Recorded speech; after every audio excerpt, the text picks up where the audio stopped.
Hello everybody, how are you guys doing? Can you guys hear me all right? Sorry, come again? Can you hear me? Is that my mic Um, okay? I can hear you. Okay, perfect. And the screen's good to go? Yeah. Perfect. So let's begin, shall we? So great turnout today. All six of you. Thank you guys for coming.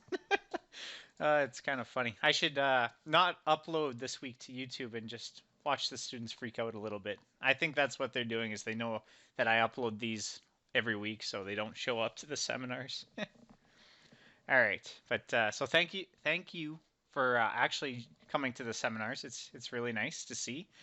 This week, seminar number 6, we're going to be covering assignment number 6.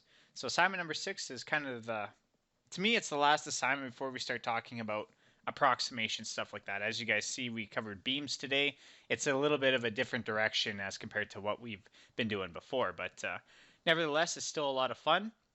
So let's jump into the assignment. So as I was kind of saying, this is the last assignment where we start talking about strain tensors and stress tensors and the relationships between the two. So let's enjoy it while we can, shall we? Question number 1 says the infinitesimal strain tensor is given as, and it gives us a nice strain tensor. But as we're going to see, there's going to be a problem because it's a 2 by 2 strain tensor, not a 3 by 3 as we're used to nowadays. So it says that if E, which is the Young's modulus, is equal to 20 GPa, and V, which is the Poisson's ratio, is 0.2, determine, and it wants us to determine 4 different things. Part A is the stress components sigma 11, sigma 22, sigma 12, and sigma 33 under plane stress conditions. And part B is very similar, where it says it wants the stress components sigma 11, sigma 22, sigma 12, and sigma 33 under plane strain conditions. Now, we look at part C, it says it wants the in-plane strain component epsilon 33 under both plane stress and plane strain conditions.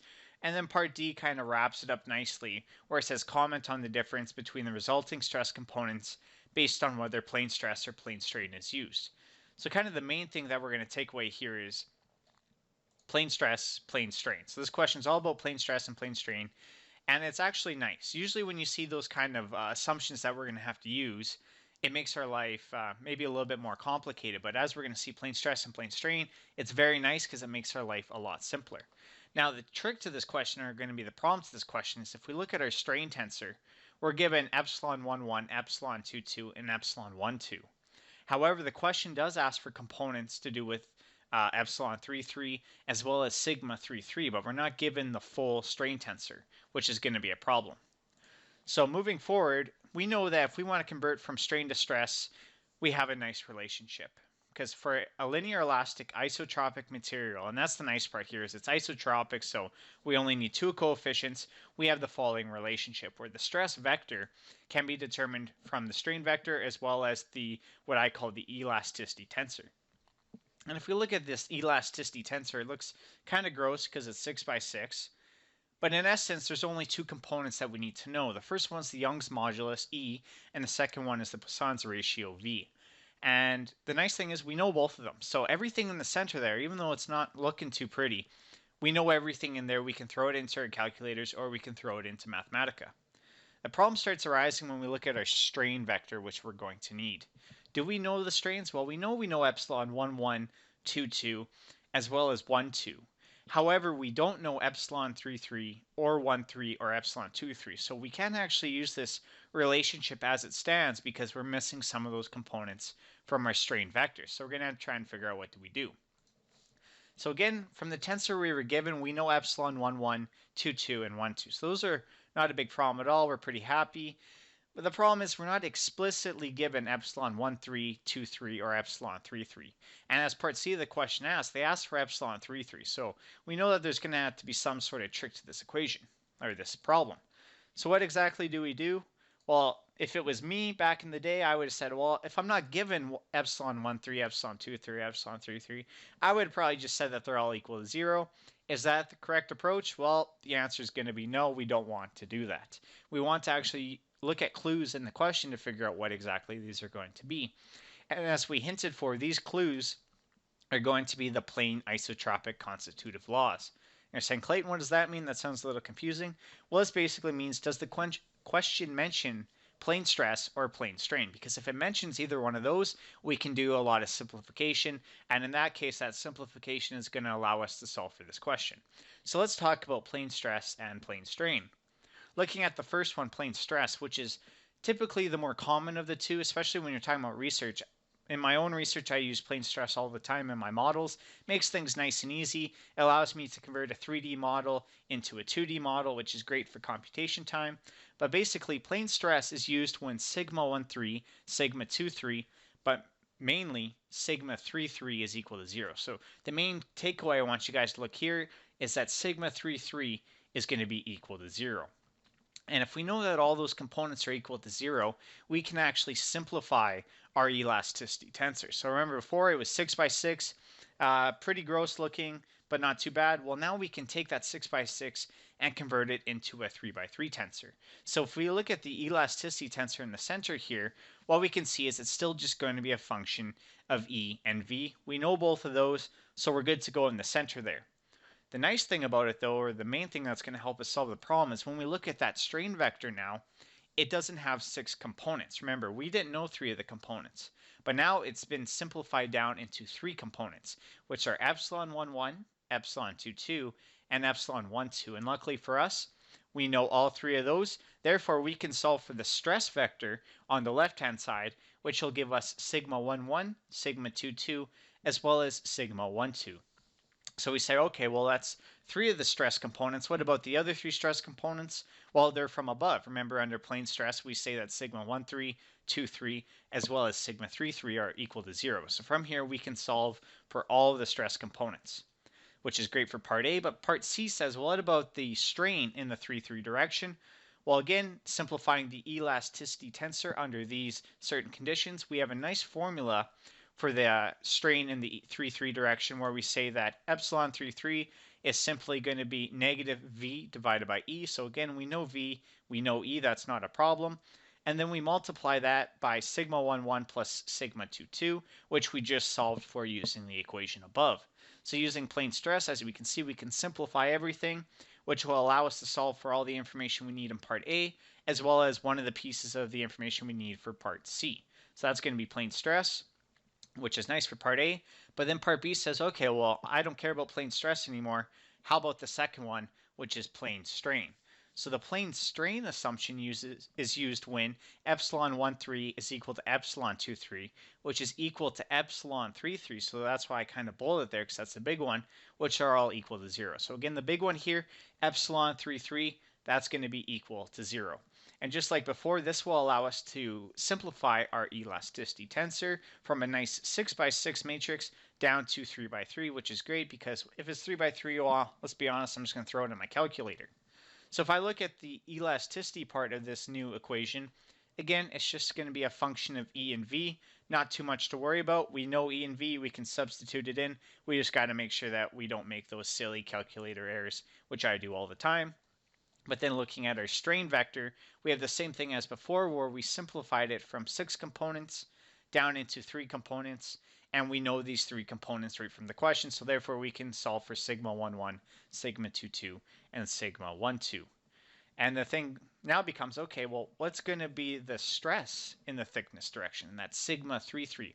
Remember before in plane stress, we solved for epsilon 3,3. Well, now under plane strain, we solve for sigma 3,3. And just like before, all we do is we're simplifying our elasticity tensor and the relationships. And we can say that sigma 3,3 is simply going to be Poisson's ratio multiplied by sigma 1,1 plus sigma 2,2. And that'll give us all the information we need for part B. When we look at part C, where it says what is the strain in that thickness direction, that epsilon 3,3, well, again, under the plane strain condition, we say it's equal to 0. So this will give us all the information we need now for part A, B, and C. And then part D, again, is just wrapping it up. So you take what you get in part A and what you get in part B, and we're just going to compare them, say what the differences are. So that concludes question number 1. Is there any questions about question number 1? Everybody's happy so far? Hoping so. You guys are probably in the middle of midterms right now, so probably not too happy, but hopefully in regards to this assignment, you guys are pretty happy. So let's move on to question number 2. And question number 2 is actually more simple than question number 1, which is nice. Usually assignments get a little bit harder as they go. However, this one, it's a bit nicer. Question number 2, a little bit simpler. And question number 2 says, the Cauchy stress at a point inside a continuum is given by, and in this time we have our nice 3x3 stress tensor. So remember, before we had a 2x2 strain tensor, and we said, well, if it's 2x2, we're actually missing some components. However, question number 2, very nice. It gives us the full 3x3 tensor. We have all of our stress components. And it says if E is equal to 150 GPa and V is equal to 0.2, determine A, the principal stresses and their directions, B, the principal strains and their directions, and finally C, if the principal stresses and the principal strains are aligned. So if we look at part A just to start, it says the principal stresses and their directions. And you guys have seen this a million times by now. You guys are thinking, all right, principal stresses, I need to find the eigenvalues. Principal directions, I need to find the corresponding eigenvectors. How do I do that? Well, I need a full 3x3 stress tensor. Luckily for us, we're given the full 3x3 tensor, so we can jump right into part A and say, all right, well, if I want to determine the principal stresses, which I called lambda, I need to solve the following equation where the determinant of sigma minus lambda I is equal to 0. Now, of course, I've never seen any of you guys do it by hand thus far, so therefore we're going to go right into Mathematica, and what we're going to do is we're going to define our stress tensor, which I just called m in terms of all its components, and then I'm going to use the function eigenvalues of m, and Mathematica will very kindly return us with the 3 eigenvalues in this case, which are the principal stresses. Similarly, I can find the principal stress directions, which I called P, by solving the equation sigma P is equal to lambda P. In this equation, sigma, of course, is our 3x3 stress tensor, lambdas are our principal stresses, which we determined above, and P is going to be those directions. So in essence, we're solving for P. Well, if we have our matrix already defined in Mathematica as M, all I'm going to have to do is go the eigenvectors of M. So from this, I can get my principal stresses and my principal directions. Now, the nice thing is this process is the exact same for strains. So principal stresses, principal strains, they're the exact same. So if I know my strain tensor, all I have to do is put it in Mathematica or define it into Mathematica. And then I go eigenvalues of M. And if it's my strain tensor, it's going to give me my principal strains. If I go eigenvectors of M, where M is my strain tensor, it'll give me the principal strain directions. So if we know the strain tensor, we can actually solve for part B. The problem that we have is we don't know the strain tensor, so let's look into that. We know that for a linear elastic isotropic material, so again, the very nice thing here, isotropic material, we have a very nice relationship between the stresses and the strains. So on the left-hand side, I have my strain vector, and again, that's what I want. Because if I know that strain vector, I can very easily figure out my strain tensor and then figure out its eigenvalues and eigenvectors. So I would say, all right, well, if I want that strain vector, what's it equal to? Well, the first component, of course, is going to be that elasticity tensor. And even though it looks gross, again, it's 6 by 6, in the end, it's just a function of the Young's modulus E and the Poisson's ratio V. And you guys may be saying, oh, hold on, Clayton, I see a G in there. What is that? Well, that's the shear modulus, but we can calculate that shear modulus because, again, it's a function of E and V. So in essence, we only need E and V to solve this question. And if we look at the side, well, of course, we need our stress vector. And this was a problem in question 1 because we didn't have all 6 components. However, we're very lucky in that in this case, we do know all 6 of the stress components in this case. So everything on the right-hand side of this equation we know, therefore we can solve for the strain components, the strain vector on the left-hand side. And you guys may be saying, well, Clayton, this is a really easy question. Like, this is a third-year class. Shouldn't it be a little bit more difficult than this? Well, there is a little bit of a trick. So is it too easy? Well, no, it's actually this straightforward, but there is something that a lot of students will forget, and I really want to emphasize it, and it's a part of the strain vector. So if we look at the shear strains, so epsilon 1, 2, epsilon 1, 3, as well as epsilon 2, 3, we always have to keep in mind that there is a 2 out in front of each one of those. A lot of students will get this strain vector, no problem, but once they convert it into a strain tensor, which you guys are going to need to do to solve for its eigenvalues, you guys are going to have to notice that, okay, well, epsilon 1, 2 actually needs to be divided by 2, and the same for epsilon 1, 3, and the same for epsilon 2, 3. A lot of students will forget that there's a 2 coefficient on there, which will give them the wrong the wrong strain tensor, which will give them the wrong eigenvalues and eigenvectors. So that's the only real trick to this question. Other than that, it's not too bad. And that's it for question number 2. So do you guys have any questions about question number 2? So if we use that 6x6 and we mash it out, are we just looking at essentially the first three components of that 6x6? Or yeah, I'm a little confused with the question. Sorry, can you repeat it? sorry. Look for the 6x6 matrix. When we multiply our sigmas out into the 6x6, Yeah. are we just we're only concerned with the 3x3 values in the top left, like not the 1/g? If you Or multiply the 6x6 by the 6x1, you will just get a 6x1 vector. You shouldn't get oh, a okay. tensor in return. Oh, Yeah. oh, okay. And then that each value is a quarter. Okay, yeah. Yeah, Okay. exactly. Yeah, no, it should be nice and easy. All right, perfect. So that's it for question number 2. I guess part C is just comparing if the directions are aligned. But of course, if you guys have the eigenvectors, just compare them and see if they're equal. So it's a nice little question for us. So we're going to move on to question number 3. And question number 3 is what you guys, I believe, covered on Tuesday, which is the stresses in pipes. And this is a nice question because it starts to talk about some of the more realistic scenarios. I just finished with the video with this today, and you guys will hear me talk about where I say, well, of course, once we have our stress tensor, everything's pretty nice. We can use relationships to go from stress to strain, stuff like that. However, in the real world, chances are things won't just say, oh, here's the stress tensor. It'd be nice if they just gave us the stress tensor in the real world, but of course, chances are we don't have it. And that's the case with a pipe question. So a pipe question is good in the sense that we have a realistic question where we're given real material properties or real material dimensions, and then we can convert into our stress tensor. So we can figure it out from our real life materials. So question number 3 says, a cylindrical pressure vessel with an average diameter of 1.6 meters and a wall thickness of 18 millimeters is made of a material with Young's modulus of 2.5 GPa and a Poisson's ratio of 0.3. So right now we're given all the information that we would actually have in the real world. If we're designing a pipe, we would know its dimensions. And if we say it's made out of steel, we would know the material coefficients of steel. We know its Young's modulus and its Poisson's ratio. It says a constant pressure P of 2.5 MPa is maintained inside the pressure vessel. Assuming the length of the pressure vessel is 5 meters, determine, and it wants us to determine 4 different things. So A says the increase in length of the pressure vessel, B says the increase in diameter of the pressure vessel, and C says the change in thickness of the pressure vessel wall. So if we look at A, B, and C, it's basically asking us for the changing dimensions of this pipe. Well, how do we find how dimensions change? We need the strain. So the first thing that should be really obvious from part A, B, and C, we need that strain tensor because we need the strains in those directions. And then part D says the volumetric strain through the pressure vessel wall. So again, we need another strain. Well, the volumetric strain, that's simply going to be epsilon 1,1 plus epsilon 2,2 plus epsilon 3,3.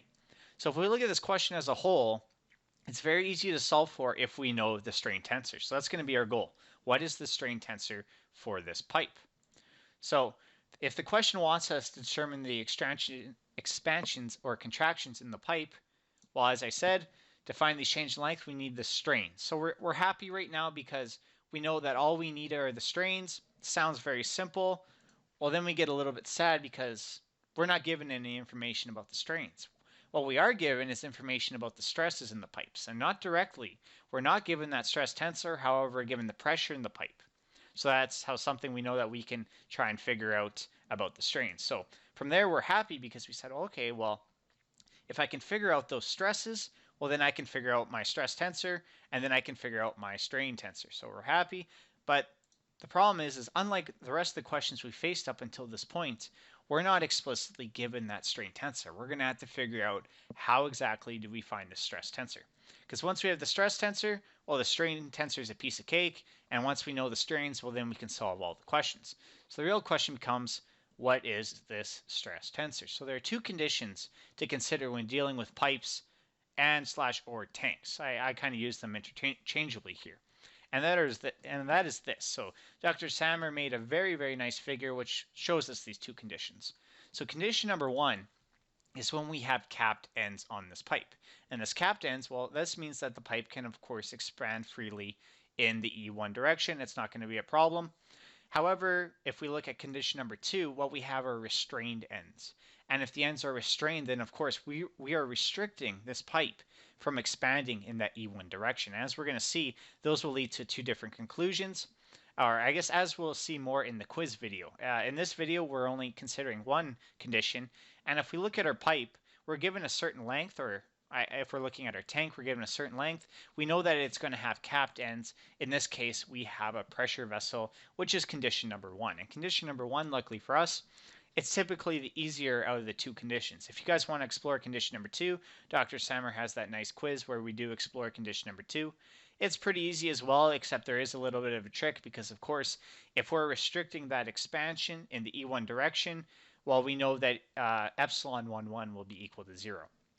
However, in our condition with capped ends, it's very nice because it is allowed to expand. Therefore, we can do some nice simplification. So therefore, a pipe with capped ends, we have a nice stress tensor right here. And I know I was expecting something a little bit grosser, thinking like, oh, it's a real life property. Maybe it's going to look pretty gross. However, our stress tensor is simply going to be sigma 1 and sigma 2.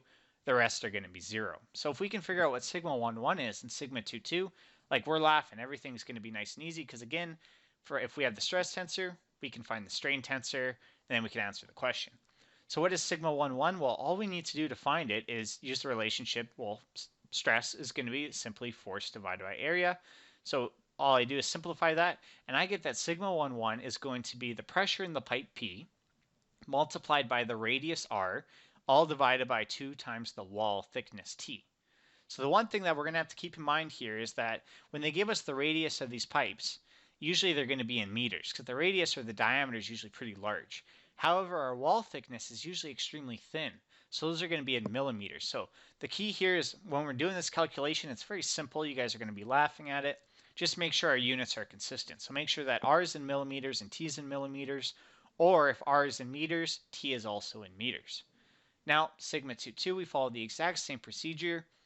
And what we come up with is that sigma 2 is the pressure in the pipe P multiplied by the radius R, all divided by T. So if we look at sigma 1 and compare it to sigma 2, it's the exact same formula. The only difference is we have a 2 in there. For sigma 2, we don't have that 2 at the bottom, so it's very easy to figure out. But of course the question becomes all right, well, if it's expanding in all three directions, shouldn't there be a stress in that E3 direction, a sigma 3?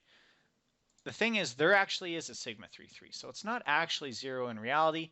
However, as this is what we call a thin wall pipe, so a very, very large diameter compared to that wall thickness, sigma 3 is really negligible compared to sigma 1 and sigma 2. So therefore, we can kind of ignore it, which is great, because if we ignore sigma 3 and we look up at our stress tensor, we see that sigma 1, sigma 2, and now sigma 3 is 0. Well, that falls under the plane stress conditions.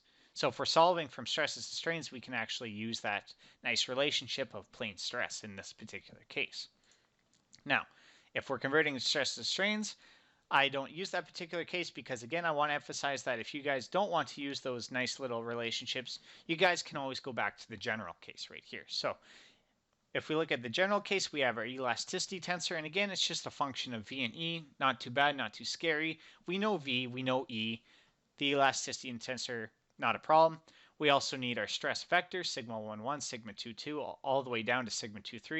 Well, we know all of those components, so that's not a problem, so therefore we can solve for all of our strains.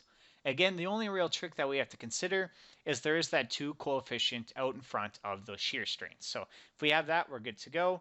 However, again, if you guys realize that this is also plane stress, we can simplify this down into 3x3 and make our calculations a little bit easier on ourselves. But if you guys don't want to use those assumptions, if you're not given them explicitly, you guys can always go back to the general form because it'll always give you the right answer too.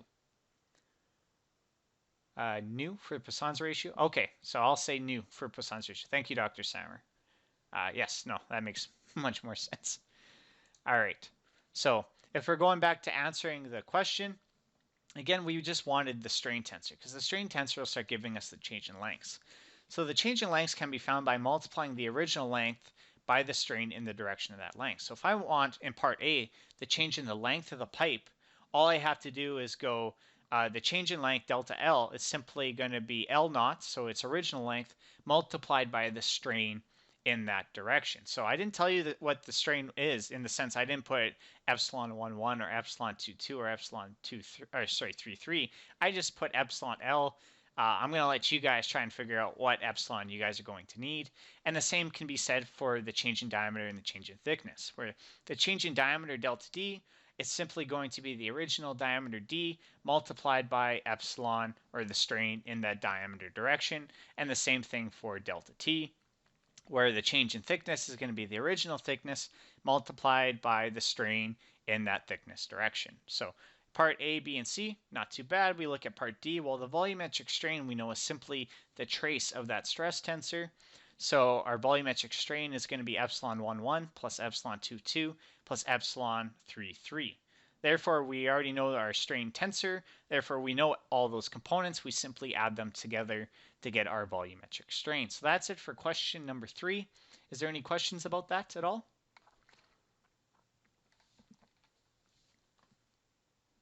Everybody's pretty good? Pretty happy? I All got a right. quick So, one. yes, sorry. Just for question B and C, the strain direction, those are synonymous, hey? Like they're the same? Now, so you think that the epsilon L is equal to epsilon D? No, no, no. No, D and for the strain in diameter and strain in thickness. So B and C you think are the same? Yeah, like for the strain value. Would it not be? If it's no, just you could say no. It's fine. Okay, it's no. Okay. Thank you. That's Yeah, no problem. If you have any questions, you can email me and we can talk about it. But it won't be the same, and that has to do with what we picked for our coordinate system. So if you go back and look at the picture of where we defined E1, E2, and E3, it'll probably make more sense. There's a typo on the slide.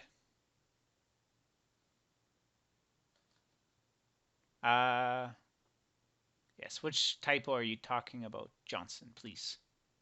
I'll make sure to change it. I'm just not sure where I see it. I have a lot of typos in my slides. Usually they change from seminar to seminar. It's the change in length can be found by multiplying. Okay, so you're saying part A here, where my mouse is? Yeah, it says found my multiplying. Is it Oh, supposed to be found my found? Okay, I see here. All right, perfect. Yeah. No, thank you for pointing that out. I'll definitely change that. That's an entertaining one. Yeah, thank you. I went through the first seminar and no one noticed, so thank you for paying attention. All right, so with that being said, we're going to move on to question number 4. So question number 4 is probably my favorite question out of all the assignments thus far, because it combines essentially everything that we've learned in continuum mechanics and puts it into one question, which is great. So it says the position functions of a 2D steel plate are given by, and it gives us x1 and x2, or small x1 and small x2. So you guys are thinking position functions, like that was a while ago, but that's why this question is so great, is it combines everything together. So it says, assume that the steel is a linear elastic isotropic material with a Young's modulus of 200,000 units and a Poisson's ratio of 0.3, or 3 divided by 10. And the reason why I have it in a fraction is because for this question, we're going to go to Mathematica, and Mathematica, it's better to have things as fractions. As you guys remember, with some of the functions, using decimals created a lot of problems. This just makes it a little bit easier. So it says if the length L and height h of the plate are 4 units and 1 unit respectively, and the plate is in a state of plane stress. So that's going to be important. As we discussed, whenever we're given a simplification like this, such as plane stress, it's going to make our lives a little bit easier. And it wants us to determine 4 different things. So part A is the strain tensor in terms of x1 and x2. Part B is the stress tensor in terms of x1 and x2. C is the von Mises at the center of the plate. So remember, von Mises will be a function of x1 and x2. However, at the center of the plate, we know the coordinates of that centroid. We can substitute it in for the von Mises. And then D, which is the plots of sigma 1, 1, sigma 2, 2, sigma 3, 3, and sigma von Mises over the entirety of the plate. So if we look at this question, it essentially comes down to 2 different things. The first one is we're going to want to find that strain tensor. And as we remember way back from assignment number 4, if we're given position functions, we can actually find the strain tensor from those position functions. So that's what we're going to use here. And now, in the recent weeks, we learned that, okay, well, if I have a strain tensor, I can find the stress tensor. So the stress tensor is going to be kind of the second big component to this question. And once I know the stress tensor, well, the remaining questions are easy, because if we look at part C, it says the von Mises stress. Well, of course, we can easily find that from the stress tensor. And if we look at D, the contour plots of sigma 1, 1, sigma 2, 2, well, all those come, again, from the stress tensor. So the big thing that we're going to want from this question, what is the strain tensor? What is the stress tensor? Because with that information, we can solve for everything that we need to solve for. All right, so we know we can find the stress tensor if we have the strain tensor. So let's right now assume that we do have that strain tensor. And we said, okay, well, we're actually given the nice assumption of plane stress. Well, if we have plane stress, then we don't need that gross 6x6 matrix. We can simplify it down into a 3x3 matrix. So my sigma 1, 1, sigma 2, 2, and sigma 1, 2, so those three stresses can be found using the following relationship, where our elasticity tensor, yet again, is just a function of E and I guess V or nu. I'm going to try and say nu from now on, and especially start typing it as nu. But the elasticity tensor, again, it's not a problem. The strain tensor, epsilon 1, 1, epsilon 2, 2, and epsilon 1, 2, we don't know that yet, but in essence, what we're saying is we can easily find the stresses if we have the strains. And if we have those stresses, well, then we can easily find the von Mises stress, because the von Mises stress, big long equation, but of course there is going to be a lot of simplification once we know that it is under a state of plane stress, because we solve for sigma 1, 1, sigma 2, 2, and sigma 1, 2. And of course, under plane stress, sigma 1, 3, sigma 2, 3, and sigma 3, 3 are going to be 0. We have all the components to find our von Mises stress. So if we have that strain tensor, the rest of the question kind of solves itself. It's just using simplified relationships. So the key to this question will be determining how do we find that strain tensor. So recall, we can determine the strain tensor previously by using displacement functions from assignment number 4. So if we have those displacement functions, we knew that we can find the gradient of u, and then we can simply find the strain tensor. However, we are only given position functions. If we look, we have small x1 and small x2. Displacement functions, well, those are u1 and u2, but we're not given u1 and u2. We're given small x1 and small x2. Luckily for us, though, there is a very nice relationship between the displacement and the position functions, where u, the displacement functions, which again is what we want, is going to be our position function, small x, minus big X. Well, once we know those displacement functions, which we can solve for using the equation above, we can then determine that displacement gradient. And that displacement gradient will be very nice, because with that displacement gradient, we can actually solve for the strain tensor. But I'm getting a little bit ahead of myself, because the question becomes is, okay, I know those displacement functions. How do I find the displacement gradient? Well, the displacement gradient, or nabla u, is simply going to be the partial derivatives of those displacement functions with respect to big X1, big X2, big X3, etc. Luckily for us, though, we are given small x1, small x2. We're not given small x3. So even though it's 3 by 3 in this case, we're going to have a 2 by 2, which is really nice for us. And it says, knowing that if we know that displacement gradient, which we can solve for above, we can find the strain tensor, because we know that the small strain tensor is simply 1/2 of the displacement gradient plus the transpose of that displacement gradient. So the question, pretty easy. We can simplify it into steps. So what I do is I'm going to just give you guys the steps, and then we're going to jump into Mathematica and try and figure out the code for this all together as a nice, big, happy family group. So the first step, we need to find the displacement functions. Again, we're given the position functions. We're saying, all right, well, that's fine, but I want those displacement functions. With those displacement functions, I can determine the displacement gradient.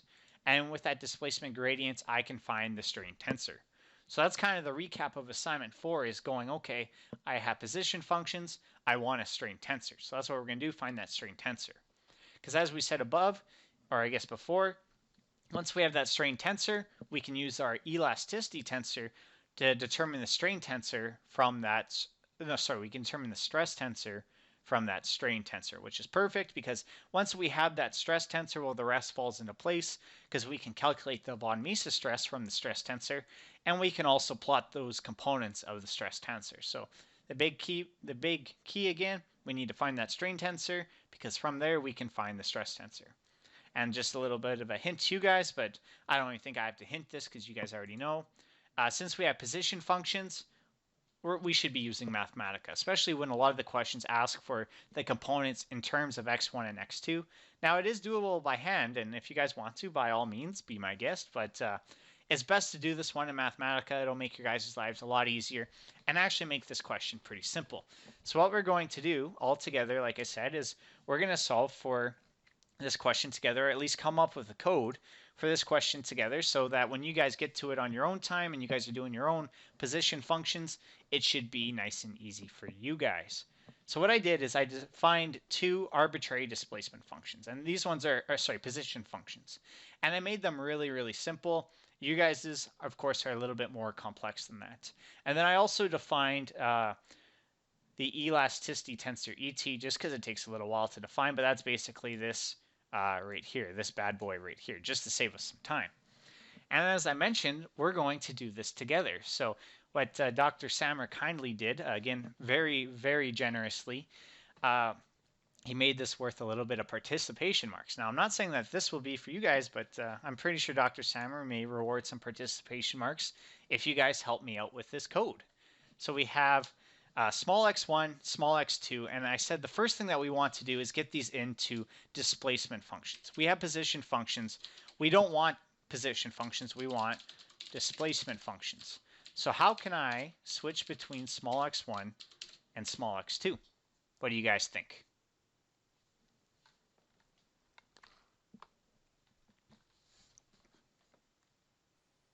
Subtract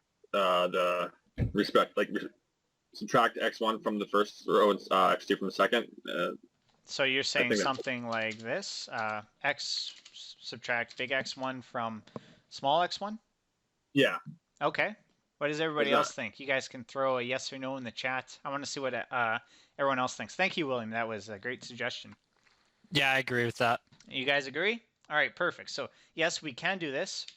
And we can do the same for u2 is equal to x2 minus big X2. Or we can do it a little bit simpler way. So of course, this is extremely valid. You guys can do it this way. What I like to do is I like to define my small x as simply a vector. So x is going to be x1, x2, and then I'll define, of course, my big X as a vector, which is going to be big X1, big X2. Oops, not big X at. And what I can do is u as a vector is going to be, since I already have them as vectors, I can just go x minus big X. But it's the exact same. So you guys are right on the money. So good job, guys. So now that we have our displacement functions, and actually I'll run it really quick so you guys can see. We're given a vector, so it has two components. This first component, that will be u1, and this one right here will be u2. So we're good to go. We have u1 and we have u2. So the first part's done. So displacement functions is actually pretty simple. The part that starts getting a little bit complicated, at least from a Mathematica standpoint, is going to be finding that displacement gradient. So how do you guys think that we're going to find this displacement gradient? If I have u as a vector and I have big X as a vector, how can I find the displacement gradient, which I'm going to call grad u? Which function should I use if I'm taking partial derivatives? Let's break it into pieces. So which function should I use?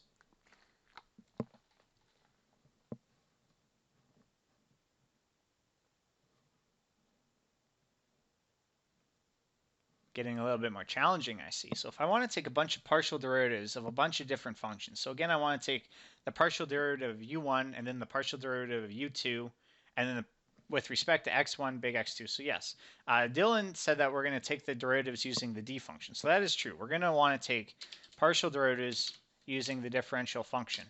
The question is, we know we have two components, as Dylan suggested by the comma. What are we going to put into these?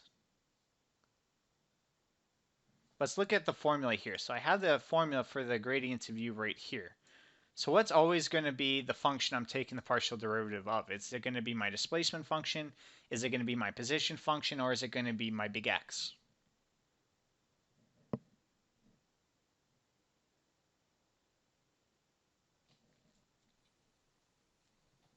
u displacement with respect to x? Yes. So my displacement, which is going to be u with respect to big X. So this is in essence what I'm going to want to be doing. However, in its current form, we're going to see some problems. I run that in Mathematica, I guarantee I'm going to be getting an email saying, what does factorial power mean? What is this is equal to true, but that's equal to 0? So how can we modify this? Because right now it's saying that we're trying to take a derivative of a vector with respect to another vector. We need to try and simplify this. Because again, if we look, we're taking the derivatives of the components of each one of the vectors. So if I'm dealing with components, remember, it's going to be double square brackets, but I'm going to have to specify which components. So if I'm talking about components, again, I put those double square brackets. But which component am I doing for u? Am I doing 1? Am I doing 2?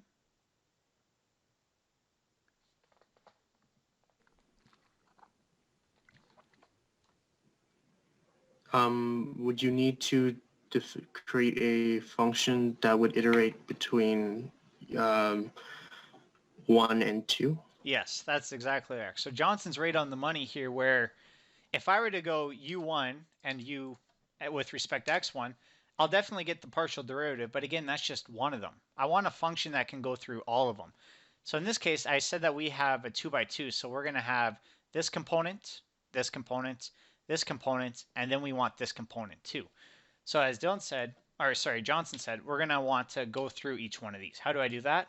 Well, I can say I want the partial derivative of ui with respect to xj. And I say, okay, well, I'm going to do this through the table function. So the table function will allow me to iterate between x and j.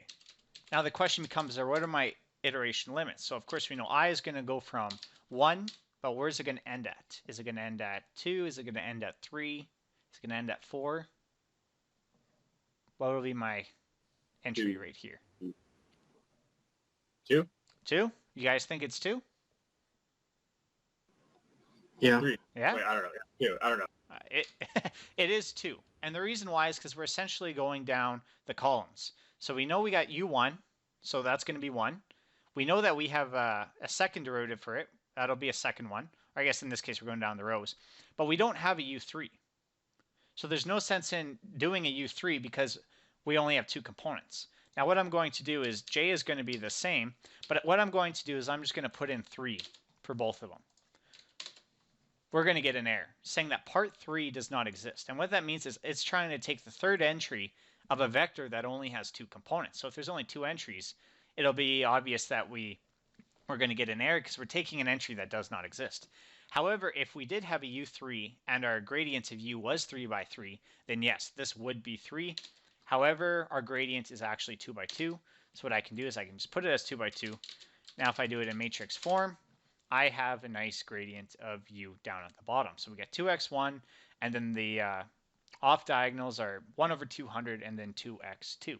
So our gradient of u, it's good to go. And honestly, that's going to be one of the hardest parts of this Mathematica code is finding that gradient of u. Because with the gradients, now I said that we can find our strain tensor. So what would be our formula for our strain tensor? So I'm just going to put strain t for strain tensor. What do you guys think I should enter here if I have my gradient of u? It should be 0.5 times the grad u plus transpose of grad u. Okay, so I have my grad u. How do I do transpose in Mathematica? Just type in transpose. Transpose? Yes, that is exactly correct. So we're transposing our gradient of u, so I can go grad u, and I'm good to go. So now I kind of have a little bit of a problem. And it's not a problem that you guys will see now, but it might be later. Again, one of the things that we mentioned is we want to try and keep Mathematica in fractions. So this is exactly true if I was trying to get these values. However, it's best to keep everything in fractions. So instead of 1/2, I'm just going to go 1 divided by 2, because instead of the decimals now, I have fractions instead of decimals. It'll just make the other functions a little bit easier to use moving forward. But yeah, this is exactly it. So right here, this is my strain tensor. Right here. So strain tensor, looking pretty good.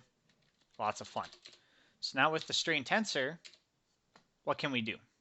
We have our strain tensor, and again, we said, well, if we have the strain tensor, that's great. We want the stress tensor, though. So how do we find that stress tensor?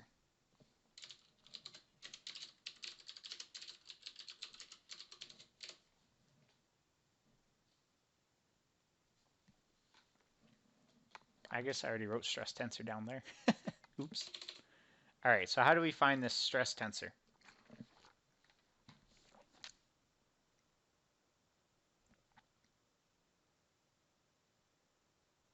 Any suggestions?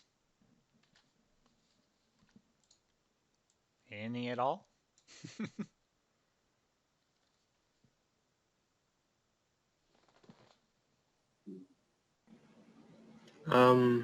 I suppose we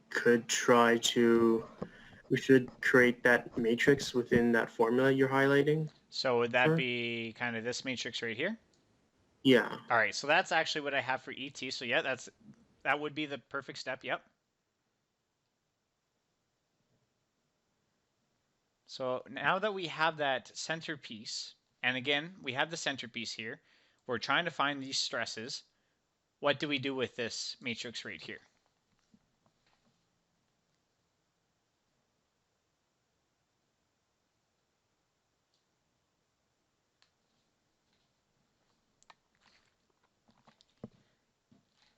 I've seen your guys' assignment 5. I know you guys are experts on this. Would we just multiply by the strain? Oh, wait. Would it be just the strain strain vector? The strain vector. So would it be something like this where I say, all right, well, my stress vector is going to be ET multiplied with this? You guys think that's good? I'm taking my constitutive relationship, I'm multiplying it by strain. What do you guys think?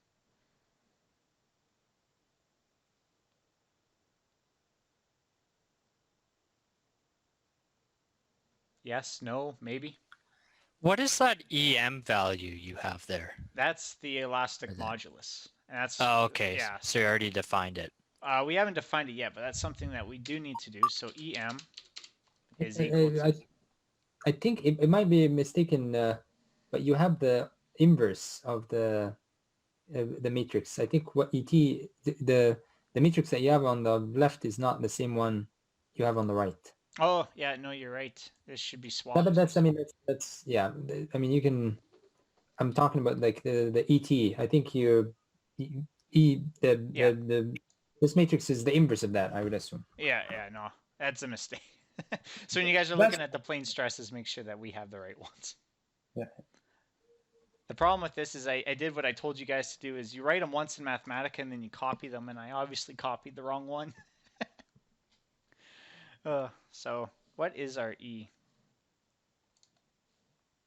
So we're given E. I'm just going to put 200,000 because that's what I think it is. And we have new 0.3. I guess we'll go 3 divided by 10. But actually, that's one of the questions I wanted to ask you guys is why do I have EM instead of E? What happens if I try and put E? It's already a function for it. Exactly. And we can tell because it's black. And that's why if I were to go ET, it's blue. It means it's undefined. EO, it's blue. But just E by itself, it's already defined. So that's why I have these two. So let's pretend that this relationship in there is correct. Just say that ET is correct. Is this how I would do it?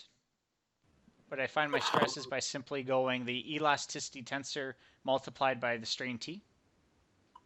The strain, you would need to create a new vector that is using the components of the strain vector, I forget what the value that symbol is called, but it's the E-looking value. Yes. E11,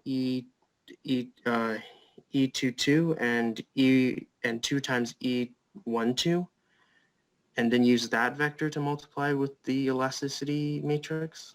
Yes. So here's the thing, and that's kind of what you're saying is we can't multiply the elasticity tensor with the strain tensor. We need to multiply this elasticity tensor with the strain vector. So that's going to be the key here. So what I can do down here, and that's why I put strain T, I'm going to create a second one called the strain V, which is the strain vector. And we know that this one only has 3 components. Looking down here, we have E11 or epsilon11, epsilon22, and then epsilon12. So looking back at this, I can say, all right, well, it's going to be the first component of the strain tensor. It's going to be the second component, of the strain tensor. And then it's going to be the shear component of the strain tensor. So how does that look, guys, for the strain vector? This makes Dr. Stammer cringe every time I do it. So that's a hint that something's wrong. Multiply the shear strain by 2. Exactly. So this is the thing I've been telling you guys about. We have to keep in mind that inside of here, there is that 2. So try and make it red or something. 2. So right here, we're going to have to go 2 multiplied by this. Now when I get my strain tensor, it's looking good to go. And this is the problem over here. All right, so ET, we're going to have to, yeah, we get an error here if we try and multiply by the strain tensor. So that's why you'll get a problem down here. However, now if we go the strain vector, we're good to go. So of course this is wrong because I need to update the elasticity tensor. But after this, we're able to get our stress vector. So that's the key, a stress vector. We don't get our stress tensor. So we're actually running out of time or ran out of time. So at this point, though, you guys know the process. We get our displacement gradient, we find our strain tensor, and we can find our stress tensor. So is there any questions that you guys have? I'm going to have the video for this one, like the assignment guide for this question right after this. I just wanted to go through this seminar and try and answer all the questions, because typically I upload the videos and then there's some really good questions being asked that aren't included in the videos. So I thought I'd save myself some time and do the video for this one after the 2 seminars.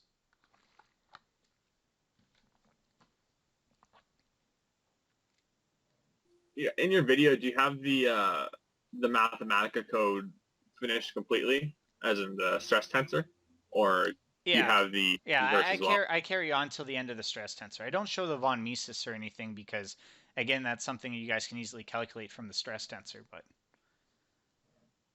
okay, cool, thank you. yeah, no problem.